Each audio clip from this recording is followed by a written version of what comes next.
Bueno, buenos días a todos y bienvenidos a este fórum interesantísimo y necesario en el fútbol español. Yo creo que, y ya se ha hablado en la mesa anterior, hay un aspecto fundamental que hace que el fútbol viva un antes y un después, y sucedió el año pasado con la aprobación del Real Decreto Ley 5/2015 de 30 de abril, con un nombre que a ver si soy capaz de decirlo completo porque es bastante extenso, sobre medidas urgentes en relación a la comercialización de los derechos de explotación de los contenidos audiovisuales en las competiciones oficiales de fútbol. He sido capaz de decirlo, cosa que no pensaba que lo lograría. Y esta ley, este Real Decreto Ley, lo que permite o lo que persigue principalmente es lo que se ha comentado en la mesa anterior, intentar acercarnos un poco más a otras ligas europeas como la italiana o especialmente a la Premier League. Esa ley, y tampoco quiero extenderme mucho sobre la ley, pero yo creo que merece la pena hablar de los tres grandes aspectos que contiene esa ley. En primer lugar, el proceso de centralización de los derechos que se ostentaban, o sea, que se gestionaban de manera individual, de una forma centralizada. Por un lado, la Liga, para lo que es la competición de la Liga, y a la Real Federación Española para las competiciones de Copa y Supercopa, que es lo que establecía la ley en su momento. En segundo lugar, todo lo que es el sistema de reparto. Un sistema de reparto que lo que persigue es reducir las diferencias entre los que más ganan o los que más ingresan y los que menos ingresan dentro de lo que son los clubes de primera división. Ese es un modelo que luego además explicará Rick, que la Premier League nos lleva una delantera importante. La ley lo que establece es que esa diferencia, ese gap, se pueda reducir hasta 4,5 veces entre el que más ingresa y el que menos ingresa en primera división. Obviamente eso a día de hoy es muy complicado, es imposible, y hay un periodo de transición en la ley de seis años para poder conseguir esos objetivos. Y ese sistema de reparto además es muy importante porque tiene lo que establece son dos grandes bloques. Voy a explicar muy rápidamente. El 90% de los ingresos va para primera división, el 10% a segunda división. Y en segunda división se reparte un 70% en función, o sea, es un reparto lineal, y un 30% restante que va en función de los resultados que hayan obtenido en el año anterior. Algunas variables nuevas se están incorporando, ¿no? Sobre el otro 90%, que es para primera división, hay tres grandes bloques. Un 50% es también lineal, que es la variable más importante para permitir esa igualdad en la generación de ingresos de los clubes. Hay un segundo bloque que es de un 25% y va en relación a los resultados de los clubes en los 5 años anteriores, ponderando más los más recientes y un poco menos los más alejados a esos 5 años. Y en tercer lugar hay un bloque que a su vez se divide en dos cosas. Se divide en lo que es la generación, o sea, todo lo que es abonos y taquillas de los clubes en los últimos 5 años, pero por otro lado, eso es un tercio de ese porcentaje, y otros 2 tercios van en relación a la capacidad de generación de ingresos de los clubes también en los últimos años. Y ahí es donde se está metiendo también algunas variables y algunas cuestiones que permitan mejorar la calidad del producto de la Liga, como por ejemplo la calidad del césped, temas de los tiros de cámara, la seguridad en los estadios, los aforos llenos, etcétera, etcétera, etcétera. Con lo cual, ahí se recoge ese sistema de reparto. Y en tercer lugar, hay un componente no menos importante que es ese compromiso social que adquiere el fútbol con el resto de deportes. Bueno, no solamente con el resto de deportes, pero hay una serie de variables, como por ejemplo de todos los ingresos. El 3,5% de todos los ingresos van destinados a un fondo de compensación para los equipos que desciendan de categoría, de primera y segunda división. Luego hay un 1% que corresponde a la Liga para la promoción de la propia Liga, de las competiciones a nivel nacional e internacional, que Javier nos estaba comentando antes como una de las prioridades que tiene la Liga. En tercer lugar, un 1% para la Real Federación Española de Fútbol, para el fomento del fútbol aficionado con carácter finalista, y un 1,5% que va destinado al Consejo Superior de Deportes, con un objetivo de repartir ese dinero, por un lado, a deportistas, como decía antes, ¿no? Deportistas de otras competiciones, otros deportes que compiten a nivel internacional, y hay un 0,5 de ese 1,5 que va destinado, por ejemplo, al fútbol femenino. Aquí por aquí Ana, no la veo ahora, pero que hemos conseguido, ¿no?, que el fútbol femenino vaya cogiendo esa relevancia, Segunda División B, y para sindicatos y asociaciones de futbolistas. Eso es lo que regula, eso es lo que pone la ley encima de la mesa. Y después de un año de experiencia, lo que está claro es que se ha conseguido una serie de objetivos.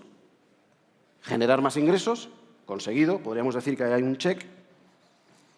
Mejorar la calidad del producto de las competiciones, yo creo que se está consiguiendo, check. Pero hay otro también muy relevante, y es que ese dinero, esos ingresos, está sirviendo para solucionar uno de los problemas que también tiene la Liga en la cabeza, que es la reducción de las deudas, especialmente con Hacienda o con la Seguridad Social, y eso también se está cumpliendo y podríamos darle un check. Pero, claro, podríamos pensar, ya está, ya hemos terminado. Pues no, señor. Esto no es la línea de meta. Todo lo contrario, y a la gente de la Liga se lo he escuchado en muchas ocasiones. Esto es el punto de partida. A partir de ahora surgen una serie de retos, yo creo que muy importantes, a los diferentes actores que tienen que empezar a afrontar. Por un lado, tenemos la propia Liga, como decíamos, hay que incrementar el valor del producto y proyectarlo a nivel internacional, establecer medidas de control, que ya lo están haciendo. Por otro lado, tenemos a los operadores. Los operadores tienen que rentabilizar una inversión, eso está clarísimo, y no es una inversión pequeña. Y hay que rentabilizar esa inversión también considerando cuáles son las tendencias tecnológicas y las vías para poder hacer rentable esa inversión. Y en tercer lugar, y yo creo que ahí ese es un reto verdaderamente importante, son los propios clubes. Es decir, no vale ahora sentarse y decir, bueno, ya he ingresado un montón de dinero, ahora ya aquí he terminado. No, señor. O sea, los clubes tienen el reto de crear valor a medio y largo plazo dentro de las organizaciones. Y tienen un montón de iniciativas y de cuestiones que tienen que abordar, desde el punto de vista, obviamente, del control, de la transparencia y el gobierno, desde el punto de vista regulatorio, porque a medida que va pasando el tiempo, pues va surgiendo nuevas normas para tener que adaptarse, el cómo aprovechar y explotar todos esos ingresos. O sea, hay una serie de retos que no nos podemos olvidar. Y el objetivo de esta mesa hoy es poder hablar de todos esos retos. Y cuando pensamos en la mesa y en cómo podríamos confeccionar la mesa, bueno, hay una persona que yo creo que no hay nadie que sepa más del tema de los derechos de televisión, que es Rick Parry. Rick Parry fue la persona, CEO de la Premier League, CEO de Liverpool, tiene las dos visiones, tanto como Liga como de club de fútbol, y la experiencia de haber sido él personalmente el que negoció todo ese proceso que vivió la Premier League hace ya años. Nos sacan unos cuantos años de ventaja y esa experiencia es la que queremos poner sobre la mesa hoy. Además, como bien han dicho en la introducción, él es miembro del Financial Control Body de la UEFA, en el Investigatory Chamber, que aprovecho para felicitarle por su reciente nombramiento. Ha estado ya en la primera reunión, nos comentaba, y bueno, está recién incorporado. En segundo lugar, otro de los actores fundamentales, Movistar Plus. Sergio Gil es el Head of Sports Acquisition de Movistar Plus. Larguísima trayectoria en el mundo del deporte, primero en Televisión Española, después 17 años trabajando en Movistar Plus, además trabajando en el mundo de los deportes y de los contenidos deportivos. Y bueno, vuelvo a decir que es uno de los actores más relevantes que hay ahora mismo en relación a este tema. Y en tercer lugar, y además ahí nos vais a permitir bueno, pues la invitación de un outsider, que le digo yo cariñosamente, de la NBA. Pues tuve hace poco tiempo la posibilidad de hablar con Jesús Bueno. Chus, él es el Vice President de MEIA de la NBA.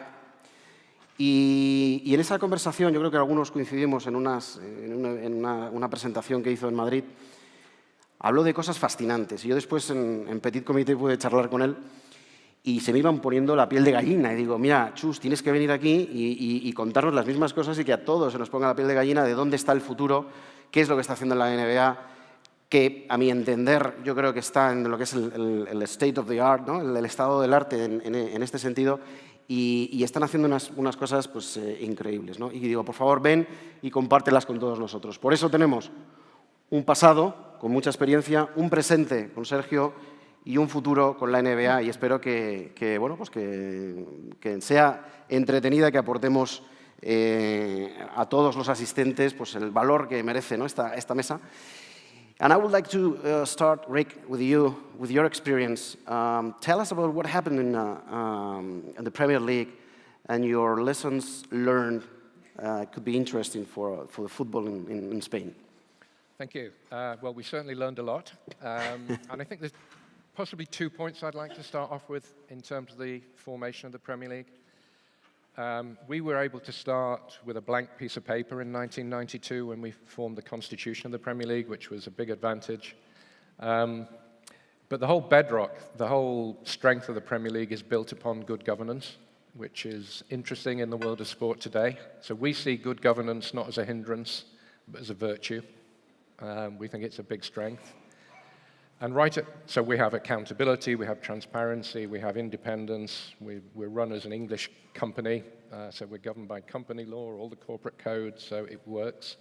But right at the center of that was the basis for sharing TV money. And importantly, we put that in place before we started negotiating, because when you have money, then it becomes harder.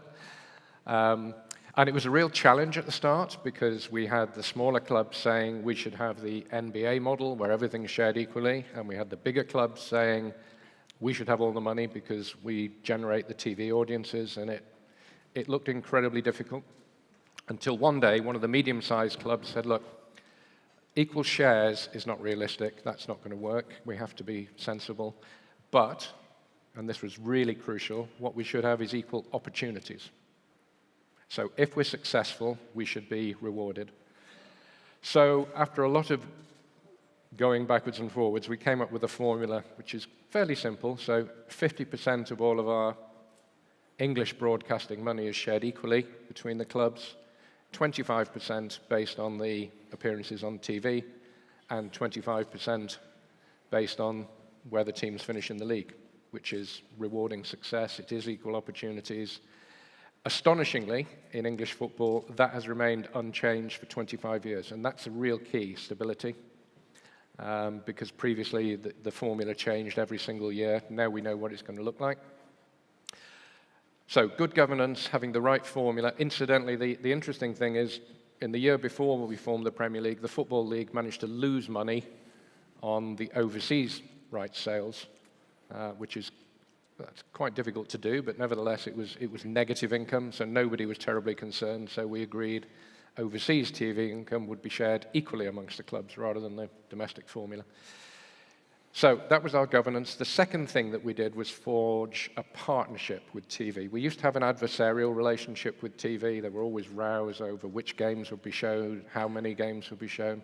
We transformed that. We formed a partnership with Sky. And what you have to remember with Sky is, in 1992, Sky had a turnover of 250 million and lost 180 million pounds. They were a very small business. They were on the verge of going bankrupt. It took some courage to go with Sky, but now Sky has a turnover of 10 billion. They make 1.5 billion operating profit. So last year they paid 750 million to the Premier League, but they made 1.5 billion themselves. And that partnership is key. And the first chief executive of Sky, Sam Chisholm, said that the relationship with the Premier League was the greatest corporate romance of all time. And that's not a bad phrase. So that partnership, which has persisted throughout, has helped to build Sky, build the Premier League, has been incredibly important. What does all of that mean? Well, now, nearly 25 years on, last year the Premier League distributed £1.6 billion to the clubs. Of that, 68% was distributed equally, which is a very high percentage. And that is because, to everybody's surprise, now The overseas rights represent 60% of the value of the domestic rights. Nobody envisaged that at the start of the Premier League, live in 208 countries. And this is part of the whole, what we call the, well, somebody much cleverer than I called the virtuous circle. I just call it common sense. The revenue generation works, it makes the league fair, and because the league is fair and competitive, so it's more exciting, and so the TV revenues increase. The top club in the Premier League, the club that earned the most revenue last year, earned £101 million from the Premier League distributions alone. The club right at the bottom earned 67 million. So we have a ratio of 1.5, which is not as close as the NBA. It's not equal, but in football terms, there's nothing like it. So, and I said it's that competitiveness, it's that fairness that in turn makes the product attractive. It's why it's so successful overseas. So fingers crossed, it's a model that's still working. But it's based on stability, it's good governance, long-term relationships, and that's it. Yeah. Simple. We'll go back with you again. Sergio, ¿cuáles son los drivers más importantes que hace que una compañía como la vuestra invierta en el mundo del fútbol como lo ha hecho? Los que se puedan contar, por supuesto. Bueno, vamos a ver, esta pregunta hace año y medio hubiera sido muy fácil, ¿no? Hubiéramos dicho, oye, hay que apostar por el fútbol sí o sí porque es el auténtico driver de lo que todavía se llama televisión de pago, ¿no? En esto me gustaría aclarar que estamos en un punto en el que la televisión de pago como un modelo de negocio standalone ya no existe, ya no tiene sentido. Estamos en la cuarta era de lo que llamamos televisión, en el todo para uno. La tele, como sabéis, empezó hace muchos años con el uno para todos, cuando había un canal para toda la población, con las audiencias máximas y monopolistas. Luego pasamos al pocos para muchos, pocos canales para muchos espectadores, luego al muchos para pocos, muchos canales y pocos espectadores, y ahora estamos en el todo para uno. Ahora el que manda, el que programa, el que hace la televisión a su manera es el espectador, el cliente, el ciudadano. Él es el que además tiene todos los medios y necesita que le demos todos los accesos posibles para llegar a donde él quiere. Yo cuando era pequeño me sentaba en la tele, delante de la tele, en casa, a decir, a ver qué me ponen esta noche. Eso ya no sirve. Ahora la gente joven y los mayores también saben lo que quieren y además tienen los medios para llegar a ellos. Entonces, dentro de ese contexto, ¿cuál es el driver? Me resulta muy difícil saberlo, pero yo creo que el driver es darle al cliente todas las facilidades para que alcance lo que él necesita. Unos irán a por el fútbol, que son la mayoría, lógicamente, porque es un contenido con un soporte emocional muy importante y que cubre todo el tipo de capas sociales, pero yo creo que ahora es muy inconformista y que ahora quiere muchísimas más cosas. El fútbol va a jugar siempre un papel muy especial. Afortunadamente en España se está poniendo orden en todo lo que es la distribución. Antes he oído que todavía quedan los ecos de aquellas famosas guerras del fútbol que los clubes negociaban individualmente con los operadores. Bueno, eso es ya historia y ahora veo que se está poniendo orden pues siguiendo los pasos como la Premier u otro tipo de organizaciones que creo que son un modelo a seguir. El fútbol seguirá siendo uno de los drivers, pero el driver para manejar todo esto es que el cliente pueda recibir todo aquello que necesita y que le pongamos los medios, que empieza a tenerlos ya, para que esto sea así. Muy bien. Chus, la verdad es que tu primera pregunta siempre he pensado en hacerla como muy abierta, como diciendo, cuéntanos, o sea, ¿cuáles son las tendencias? ¿Qué está haciendo la NBA? Porque yo creo que aquí en la distancia todos vemos que son pues, los que nos llevan una delantera tremenda, ¿no? A todos los deportes y a todos los países. Cuéntanos, ¿cuál es tu visión, ¿no? del futuro de las televisiones? Gracias. Buenos días. Pues un poquito lo que acaba de decir Sergio, ¿no? Muchas veces nosotros queremos estar donde está la audiencia, donde están los fans, donde están los potenciales consumidores y muchas veces no lo dictamos nosotros. Son ellos los que nos están dictando cada día cómo quieren estar, dónde quieren estar, contenido ahora mismo, donde sea, en cualquier plataforma. Y lo que hacemos todos los right holders, los que tenemos derechos deportivos, o como por lo menos la NBA, y en Estados Unidos hay una tendencia muy fuerte en esto, es tener los mejores productos en esas plataformas. Está claro, me preguntabas por las tendencias digitales y qué está ocurriendo en el mundo digital. Claramente, si hacemos un poco de historia, volviendo a las teles, ¿no? Pues si vamos al mundo digital, hace 10 años, ¿quién tenía un smartphone? ¿Quién tenía un iPhone? Pues nadie. El primer iPhone se inventó en diciembre de 2006 y llegó a España en el 2007. Esto lo ha cambiado todo. No había WhatsApps, no había Snapchats, no había Twitters. Al principio los Twitters eran de 140 caracteres. Teníamos que aprender a comunicarnos de una forma diferente. Nadie pensaba que una columna iba a sustituir un Twitter de 140 caracteres, ¿no? Y lo ha sustituido. Y luego estas propias compañías, estas apps, han desarrollado contenidos de vídeo. Primero fueron fotos, luego fueron vídeos. Y luego las tecnologías, con empresas como Telefónica, que te permiten tener transferencia de datos a mayor velocidad, mayores datos, pues te han permitido poner mucho más contenido de vídeo y la gente ha ido eligiendo cómo quiere utilizar estas plataformas. Yo creo que lo que nos sentimos orgullosos como NBA es de ser early adapters, ¿no? De adaptarnos muy rápido y adaptar nuestros contenidos y la producción de contenido a estas plataformas. Yo creo que hace 5 o 10 años empezamos a hacer official destinations, que eran nuestras webs, nuestra nba.es, pues nos dimos cuenta que la gente consumía mucho más en digital, menos en papel, y había que empezar a estar en los portales de las webs donde estaban la gente, donde estaba el tráfico, y empezamos a hacer los official destinations. Ahora tenemos 19 official destinations en todo el mundo. Por ejemplo, en España, nba.es te va a dirigir a las donde tenemos alojada nuestro contenido digital. Luego nos dimos cuenta también que hemos pasado en los últimos años, con todas las apps que estábamos comentando anteriormente, pues de un contenido digital de web a un contenido digital de móvil. Cada vez más, pues bueno, la gente ve clips desde el móvil, ve ese contenido, las highlights, las mejores jugadas desde el móvil, cada vez hay una transformación, ¿no? a esa pantalla que es el móvil. Y hemos tenido que empezar a hacer contenidos más para móviles. Y entonces, en esto, por ejemplo, por darte algún ejemplo claro, desde el año pasado, introducimos una nueva forma de producir partidos. La experiencia desde un smartphone, cuando ves una cámara de televisión, a lo mejor es muy lejana, pero empezamos a producirlos de una forma que es lo que llamamos zoom-in content, que son los planos cortos. Con lo cual, la experiencia desde el mobile es que si vas a ver una jugada de LeBron James desde el Zenith Camera, desde arriba del todo, va a ser pequeño, te la acercamos al jugador para que te dé la sensación de que lo estás viendo casi delante de ti. Eso mejora la experiencia. Creamos una app el año pasado en Estados Unidos que hacía este tipo de experiencias y desde el primer mes que la creamos, pues bueno, el tráfico aumentó 10 veces, ¿no? En ese sentido, pues vamos probando. Y el mercado no lo dictamos nosotros, nos va dictando cómo tenemos que estar y dónde tenemos que estar, un poco como les ocurre a las televisiones también, ¿no? Rick, what are the challenges or how teams should manage this new scenario in order to increase value in medium and long term?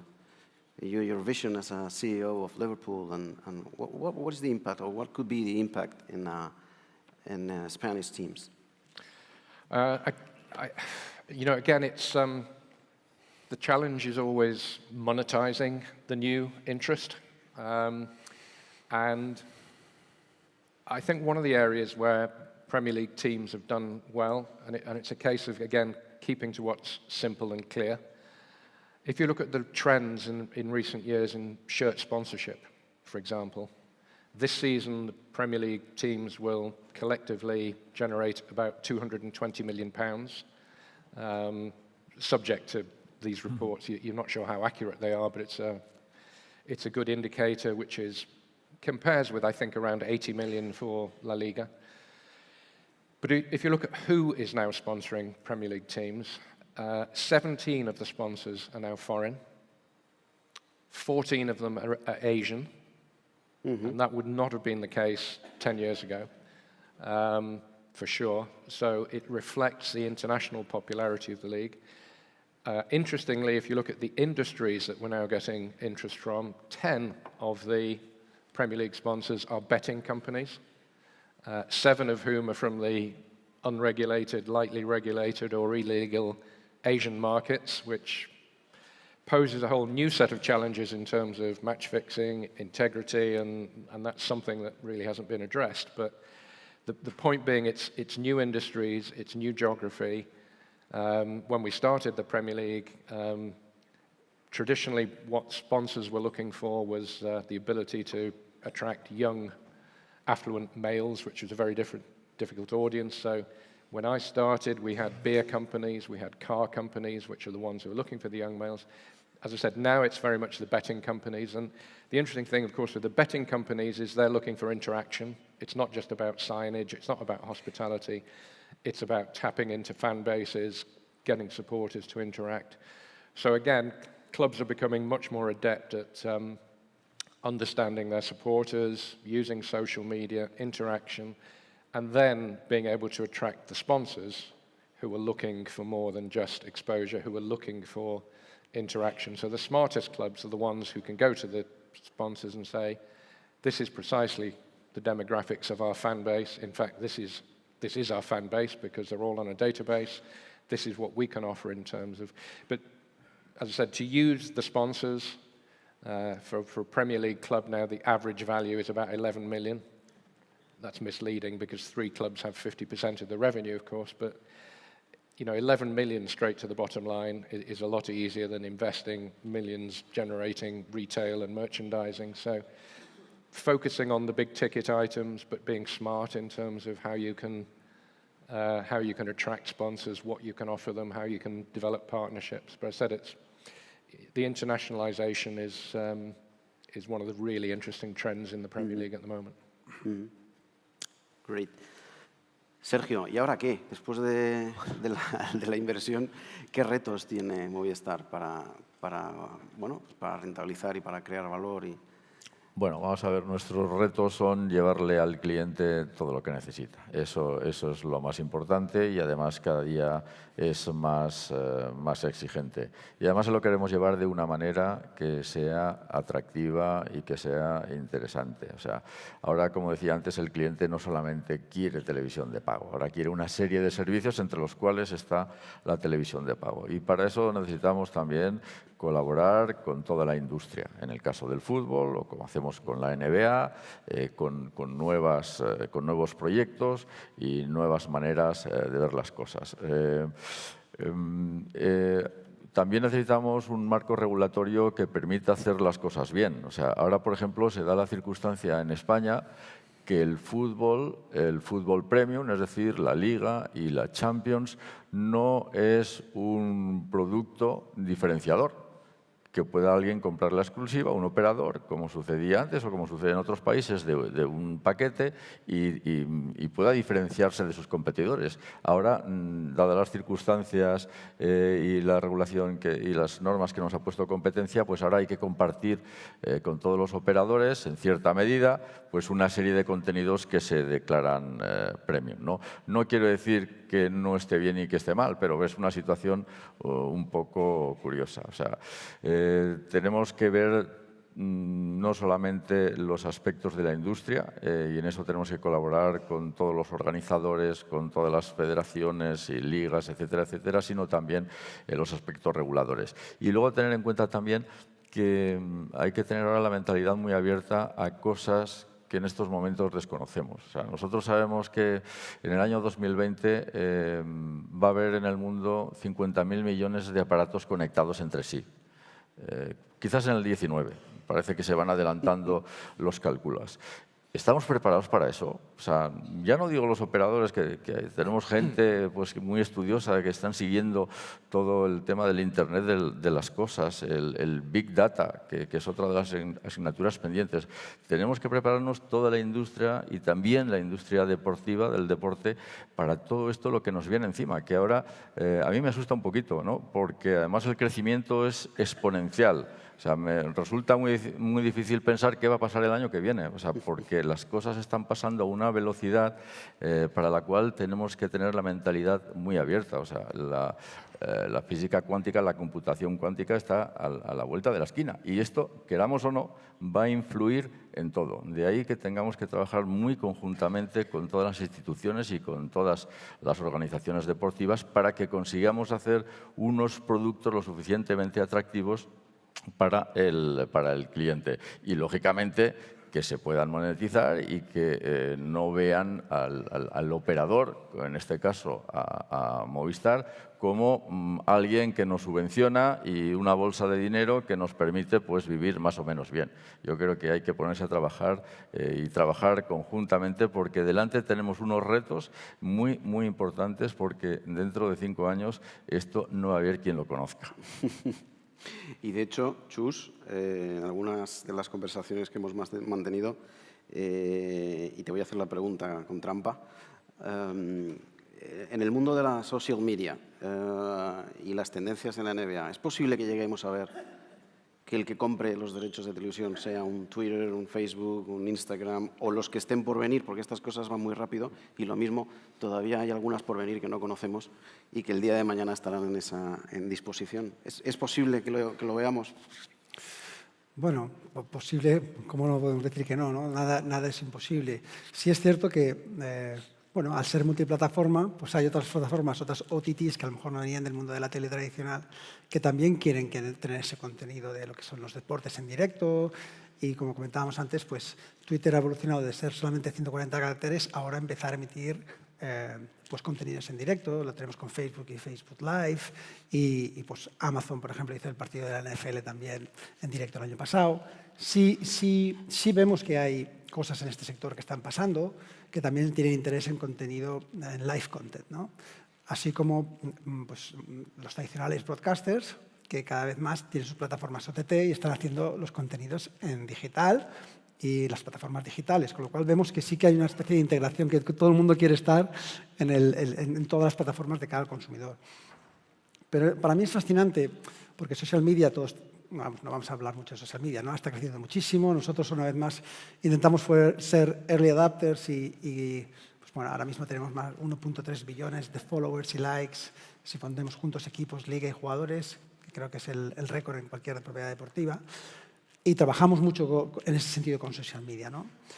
Pero además, a mí me parece fascinante como la primera pantalla, como han sido las televisiones, ha mostrado este interés en social media y se han integrado y cada vez hacéis más contenido en social media, y cómo estas plataformas de social media, como por ejemplo Twitter, han mostrado más interés en el contenido directo.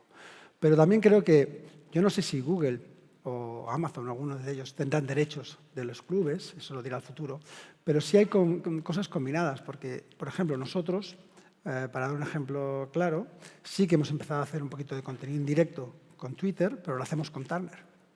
Entonces, los derechos nuestros que tiene Turner de la liga en Estados Unidos, por ejemplo, lo hacemos en el doubleheader de los jueves por la noche, que son dos grandes partidos los jueves por la noche. Hacemos el pregame, que son media hora antes de los partidos. Hacemos todo el pregame en directo con Turner y Twitter. Y también tenemos programas que hacemos con NBA TV, que hacemos con Turner, que por ejemplo es un programa semanal que sale los martes, que lo hacemos con Turner y Twitter en directo a través de Twitter. Con lo cual aquí pues hay una unión entre los derechos televisivos y el que tiene la ventana de social media para llegar a más gente y para que al final entendemos que a Turner le puede interesar hacer el pregame para calentar el partido, para que luego la gente se conecte y quiera seguir el partido en directo con la televisión. Es un ejemplo de las cosas que hablaba de Sergio, de cómo podemos monetizar y cómo podemos hacer un proyecto conjunto, ¿no?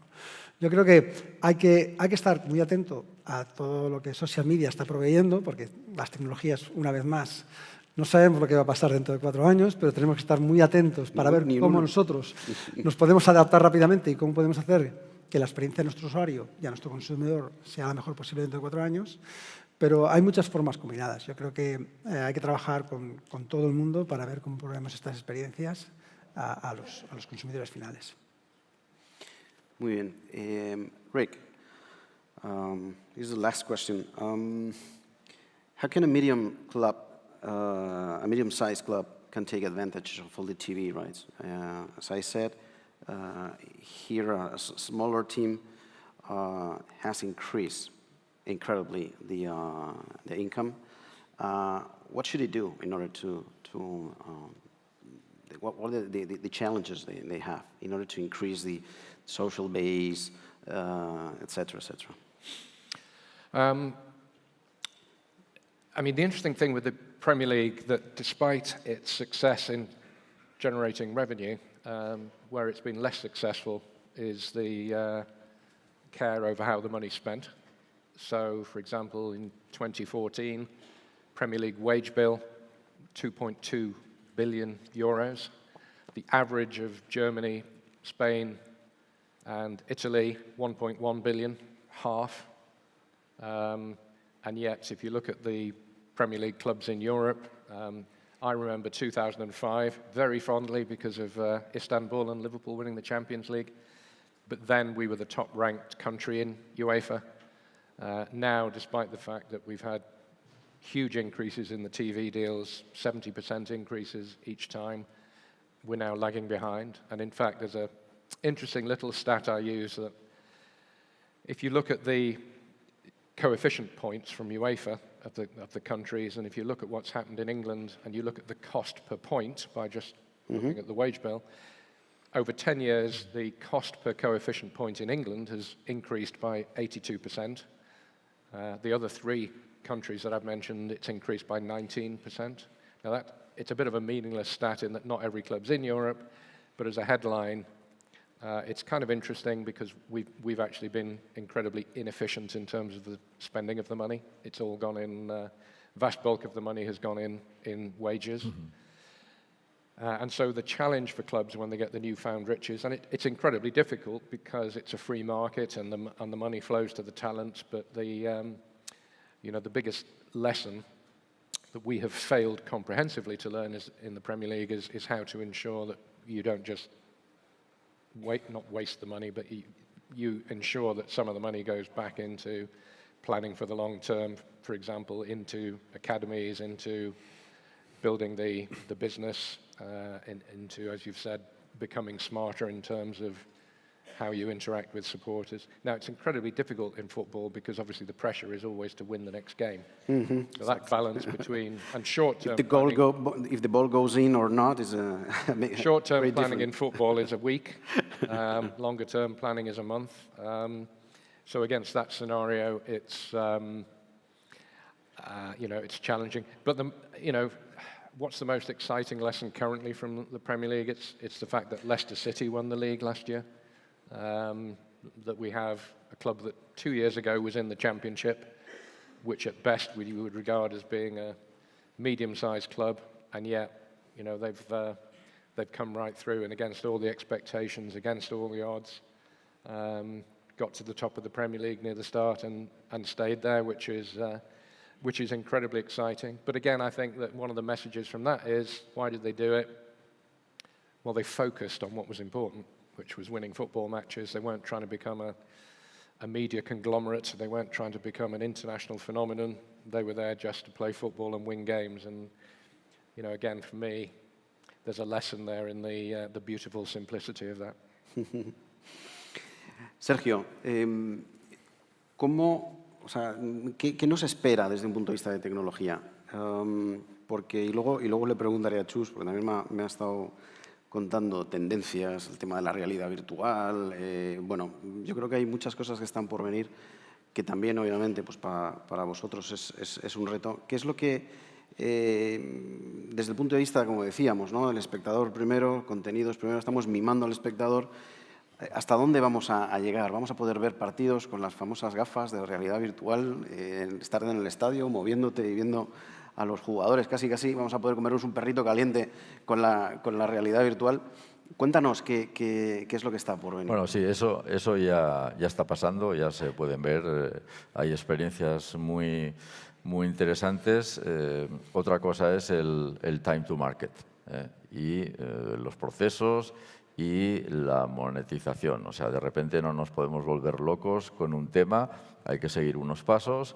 Es una industria muy amplia. Hemos visto, si echamos la mirada atrás, lo que ha sido la alta definición, pues a finales de los 80 era como una cosa, bueno, pues que yo tuve la ocasión de ver en Corea a finales de los 80, una alta definición que me quedé maravillado con una gran pantalla, y los japoneses lo habían trabajado muy bien, era un bombazo, pero tuvieron un pequeño error, es que lo habían hecho analógico. Se habían quedado y al cabo de 2 años ya no valía, ya tenía que ser digital, ¿no? La famosa palabra digital de los años 80 y de los años 90. Ahora lo que nos viene encima de forma inmediata es el 4K. El 4K ya está aquí. Teniendo en cuenta que ahora no nos vamos a volver locos todos con el 4K. El 4K tiene unas condiciones, unas dimensiones de pantalla, tiene unas condiciones de producción, unas condiciones de transporte de señal, una pantalla, unos descodificadores. Para que esto llegue a tu casa, pues necesita que pase una serie de cosas, ¿no? Dentro de 15 meses creo que van a hacer en Corea también una experiencia ya bastante importante en 8K.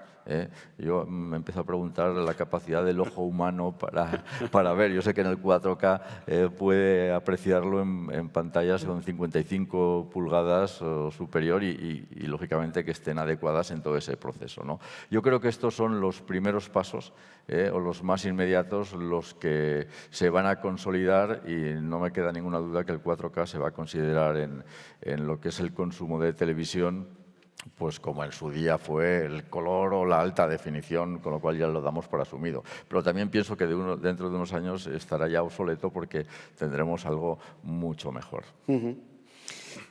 Chus, como decía antes, y me dijiste en una ocasión una cosa que me impactó bastante, y es que vuestro presidente se pasa más tiempo en Silicon Valley que en las oficinas de la NBA, porque la tecnología es lo primero, ¿no? Cuéntanos experiencias, por ejemplo, en el caso del tema de la realidad virtual que ya estáis planteando y que, claro, cambia absolutamente todo el esquema de negocio. O sea, tú tienes un estadio de, lo que sea, 10.000, 15.000 espectadores, vendes unos abonos y ahora, de repente, puedes vender abonos cuando a los abonos tienden a infinito, porque puedes hacerlos de manera virtual y puedes ya generar ingresos en un mundo que era desconocido hasta la fecha, ¿no? Cuéntanos esas experiencias, de esas nuevas tendencias y las pruebas que estáis haciendo en la NBA. Bueno, nosotros, como comentaba antes, con esta velocidad que pasa en las tecnologías, lo que está pasando tanto en las televisiones, que si 4K, que 8K, pasa en el social media, pasa en todas las apps que van surgiendo tecnológicas, lo que queremos estar es al día. Queremos ver cuáles son las nuevas tendencias, cuáles son las tendencias del futuro y adaptarnos lo más rápidamente posible a esas tendencias que vamos a ver que van a tener éxito, ¿no? A veces suceden y es bastante fácil predecirlas. A veces, por ejemplo, por hacer un ejemplo, ¿no? Hubo una época hace 5 o 6 años que se hablaba mucho del 3D. Me acuerdo que con Movistar, con Canal Plus, en aquella época producimos Dallas Fútbol Club Barcelona en 3D. La primera vez que producíamos un evento deportivo en 3D en el 2012, porque pensábamos que, bueno, esto sería el nuevo cambio, ¿no?, para ver el deporte. Y el 3D al final, pues nos compramos televisiones 3D y no ha acabado de ser el medio donde el aficionado quiera verlo, ¿no? Prefiero verlo en 4K a lo mejor, ¿no? Entonces tenemos que ir aprendiendo. Entonces nosotros sí es cierto que la realidad virtual le veremos una potencialidad muy grande, porque además está el mundo del e-gaming, los juegos virtuales y los videojuegos, que tienen un sector que está creciendo muchísimo, sobre todo en los millennials y ya los nuevos millennials, ¿no?, las nuevas generaciones, y queremos estar ahí, queremos ver lo que pasa, queremos estar liderando cualquier proceso que surja en el tema de la realidad virtual. Nosotros anunciamos la semana pasada que con Oculus, con NXVR, hemos realizado un partnership donde vamos a empezar a hacer partidos en realidad virtual. De momento solamente en Estados Unidos, y va a haber un partido a la semana.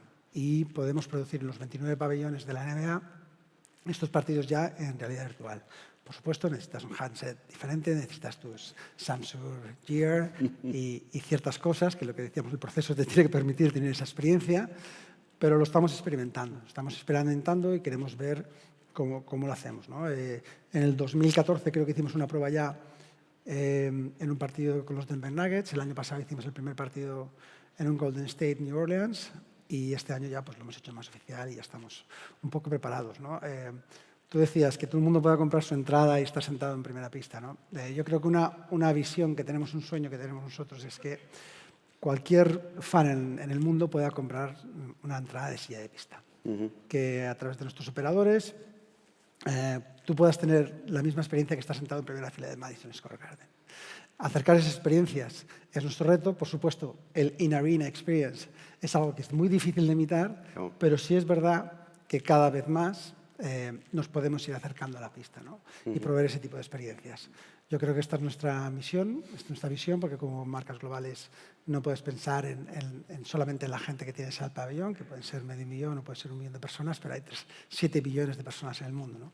Y también tienes que pensar en ellos, y ellos, la mayoría, no podrán nunca tener la experiencia de ver un partido de la NBA en directo.